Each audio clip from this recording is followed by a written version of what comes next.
Ini saya udah turun ini. Tapi yang pintar ngomong itu dikira orang hebat kan? Ini lebih berbahaya tahun 2024. Kalau mau nguji karakter sejati seseorang, kasih dia kekuasaan, langsung ketahuan karakternya. Mari gunakan akal pikiran, gunakan akal sehat untuk melihat sesuatu.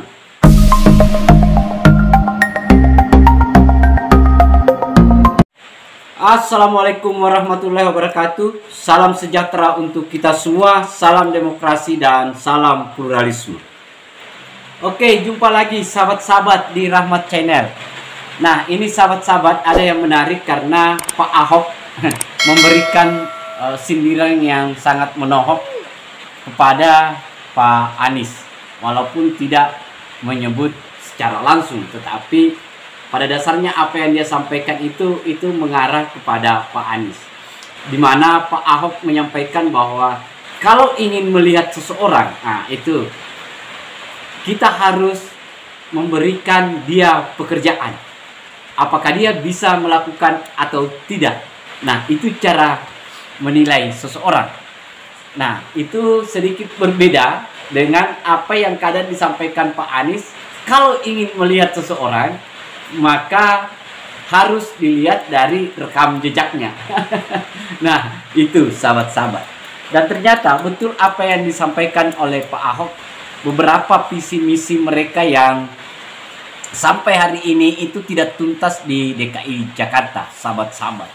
Nah, seperti apa sindiran-sindiran dari Pak Ahok ini dan beberapa tokoh yang lain, masyarakat yang lain terhadap visi misi yang gagal atau apa yang pernah dijanjikan oleh Pak Anies Baswedan itu tidak terpenuhi di Jakarta. Dan akhirnya banyak pendukung-pendukung mereka yang merasa menyesal dan memberikan statement yang berlawanan dengan apa yang selama ini dengung-dengungkan bahwa Pak Anies itu punya kemampuan untuk memimpin. Ternyata mereka juga berbalik menyerang sahabat-sahabat.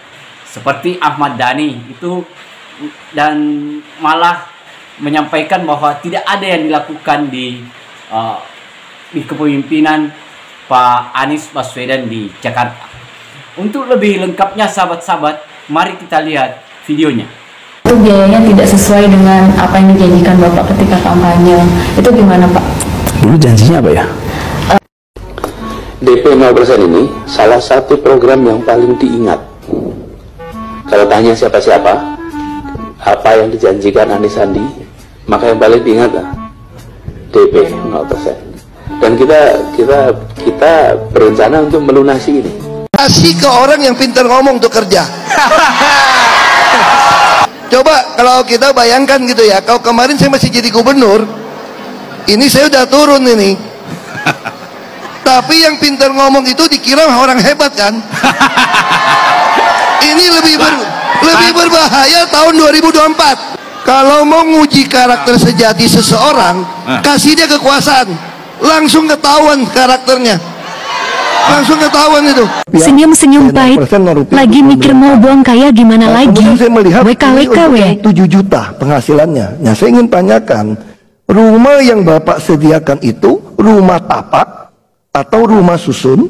Lalu untuk orang berpenghasilan 7 juta atau 3 juta? Karena Pak Sandi juga bilang orang yang gaji 4 juta ke bawah nggak bakalan mungkin beli rumah di Jakarta. Ini fakta.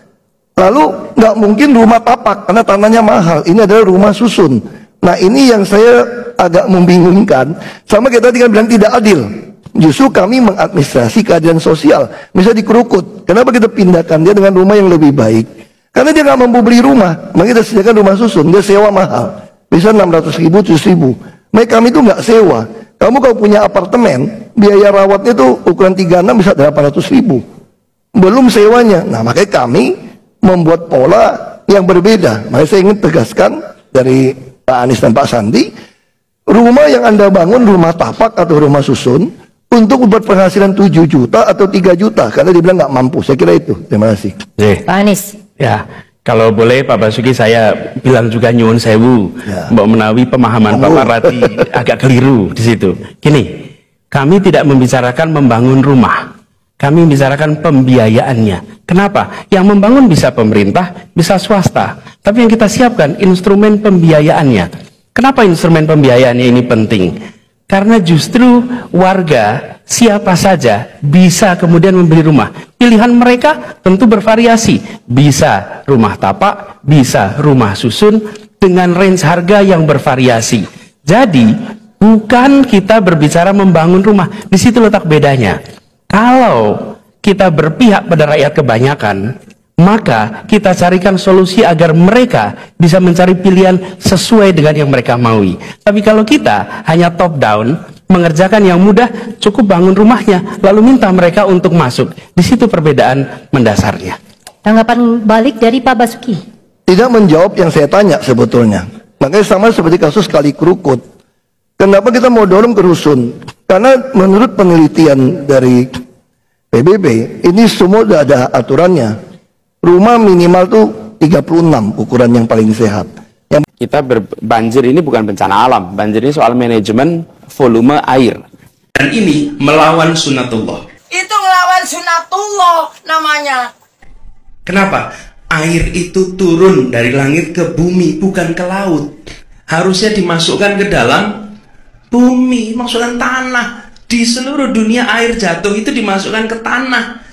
Di mana-mana air hujan itu dimasukkan ke dalam tanah. Yang benar, di mana-mana seluruh dunia air hujan masukin nih ke dalam tanah nih.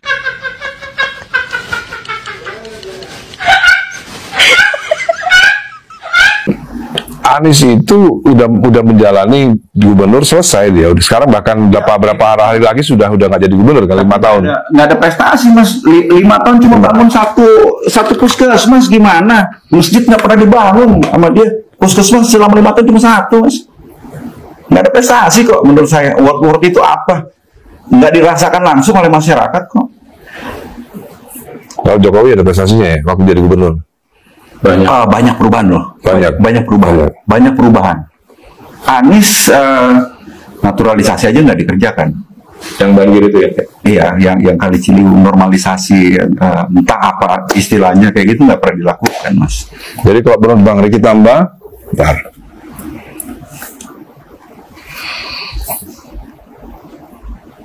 Soal Anies tidak punya prestasi gimana Bang? Ya jelas ya. Jadi